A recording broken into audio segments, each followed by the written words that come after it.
नमस्कार। प्रस्तुत है आज का चिंतन। भेड़ चाल का प्रचलन एक ऐसा कुतूहल है जिसे अपनाकर एक अंधी भेड़ एक के पीछे एक चलती जाती हैं और खाई खड्ड में भी गिरकर अपनी दुर्गति आप करती रहती हैं। बहुसंख्यक भीड़ के साथ कहीं भी चल दौड़ने की प्रवृत्ति ने ऐसे मेलों ठेलों का सृजन किया है जिसमें पैसा और समय तो बहुत बर्बाद होता है, पर गंदगी फैलाने और धक्के खाने के अतिरिक्त और कुछ हाथ नहीं लगता।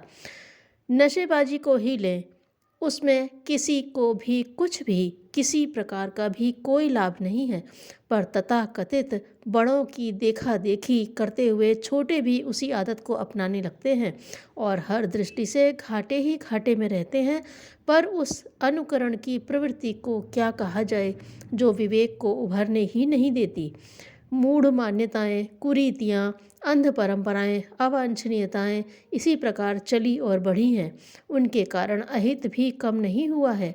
विचार कर सकने वाले उचित अनुचित का विश्लेषण करते हुए भी देखे जाते हैं।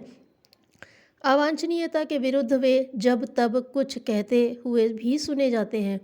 कभी कभी तो उनके शब्दों में कड़कपन भी होता है, पर देखा यह जाता है कि प्रगतिशीलता के प्रवक्ता भी प्रकारांतर से लुक छिप कर वही करते हैं जो अपने समीपवर्ती बहुजनों को करते हुए देखते हैं। तब न जाने उनकी उच्च शिक्षा, बुद्धिमत्ता, विचारशीलता किस खेत में घास चरने चली जाती है जब औचित्य को अपनाने का प्रश्न आता है। उदाहरण के लिए छोटे बड़े नशों का दिन दूना रात चौगुना प्रयोग बढ़ता ही जाता है। बहस की चुनौती देने पर इन प्रयोक्ताओं में शायद ही कोई अपनी अपनाई हुई आदत का औचित्य सिद्ध कर सके। इसी प्रकार विवाह शादियों में होने वाली धूमधाम का, दहेज और जेवर का, खर्चीले प्रदर्शनों का कदाचित ही कोई औचित्य सिद्ध कर सके। फिर भी होता वही रहता है जो लकीर के फ़कीर बने रहने के अतिरिक्त और कुछ करने और सोचने ही नहीं देता। सज धज का खर्चीले फैशन ठाट बाट बनाने का नशा भी ऐसा ही है जिसकी विडंबना को किसी भी दृष्टि से औचित्य की कसौटी पर खरा सिद्ध नहीं किया जा सकता।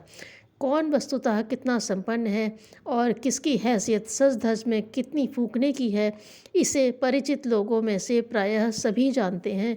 फिर भी आश्चर्य इस बात का है कि अपनी अमीरी का ढकोसला खड़ा करने के लिए न जाने क्यों लोग अपव्यय में इतना खर्च करते रहते हैं, जिसे बचाकर दूसरे उपयोगी कामों में खर्च करना समझदारी की सीमा में आ सकता है।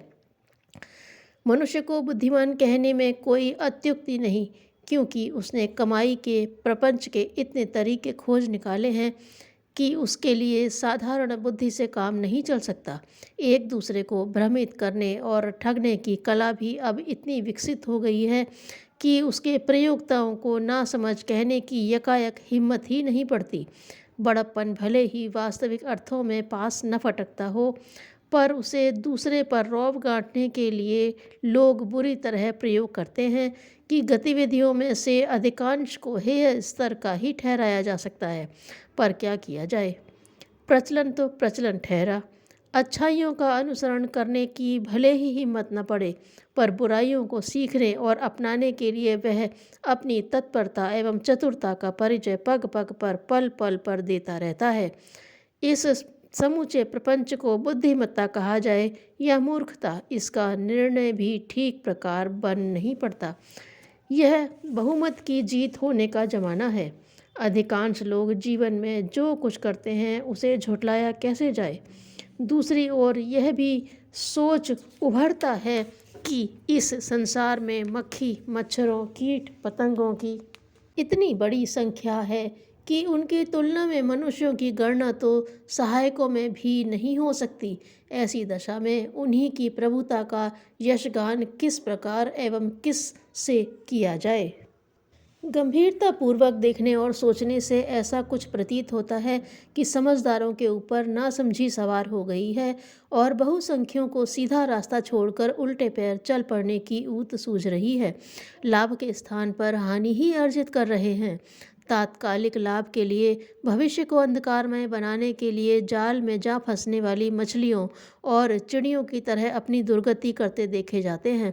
लगता है कि इसी दिशा में प्रवाह चलता रहा तो अनर्थ हुए बिना रहेगा नहीं। विकृत मनः स्थिति विभिन्न परिस्थितियाँ बने बिना रह ही नहीं सकती। उनकी प्रतिक्रिया कुछ के लिए ही नहीं वरन हर किसी के लिए विपत्ति बनती है। भड़की हुई चिंगारी भले ही किसी भी जगह से उछली हो, छप्परों में ज्वालमाल बनाते बनाते समूचे गांव नगर को अपनी चपेट में ले लेती है। सूखे के साथ गीला भी चलता है, गेहूं के साथ घुन भी पिसता है। दुर्जनों द्वारा किए उपद्रव सज्जनों को भी अछूता नहीं रहने देते। इसलिए प्रवाह को उलटने के लिए ऐसे ही बांध बनाने पड़ेंगे जो बहती नदी को नदी के बहाव को रोककर उसकी दिशा बदल देने में समर्थ होते हैं।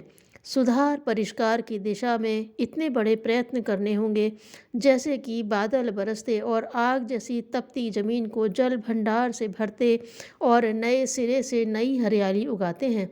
इसी प्रयत्न का दूसरा नाम है लोकमानस का परिष्कार, सत प्रवृत्तियों का संवर्धन और घुटन भरे प्रदूषण का नए सिरे से परिशोधन।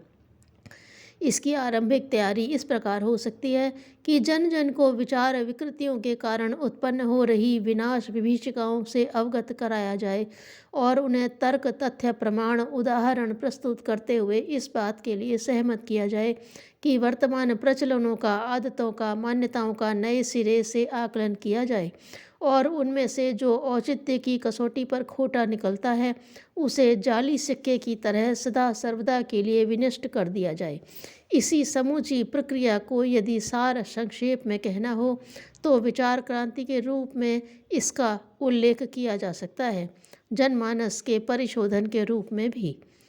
संसार भर में निवास करने वाले प्रायः 600 करोड़ मनुष्यों में से अधिकांश को इन्हीं विकृतियों के पक्षधर उन्माद ने घेर रखा है।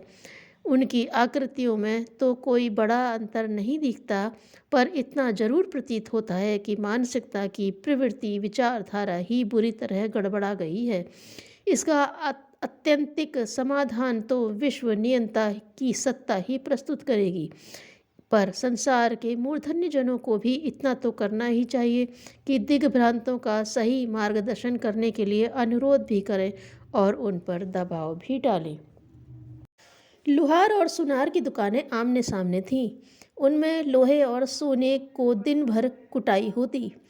एक दिन लोहे की चिंगारी उचट कर सुनार की दुकान में जा घुसी। रात के सुनसान में सोने की खपच्ची ने लोहे के टुकड़े से कहा, भाई, हम तुम दोनों ही अभागे हैं जो दिन भर पिटते हैं। इस पर लोहे के टुकड़े ने उदास होकर कहा, बहन, मैं तुमसे अधिक अभागा हूँ क्योंकि मुझे अपनी बिरादरी वालों द्वारा ही पीटा जाता है, जबकि तुम अन्य जाति के औजारों द्वारा पिटती हो। मौन, चुप या शांत रहना नहीं है, बल्कि अनावश्यक विचारों के उधेड़ बुन से मुक्ति पाना है। धन्यवाद।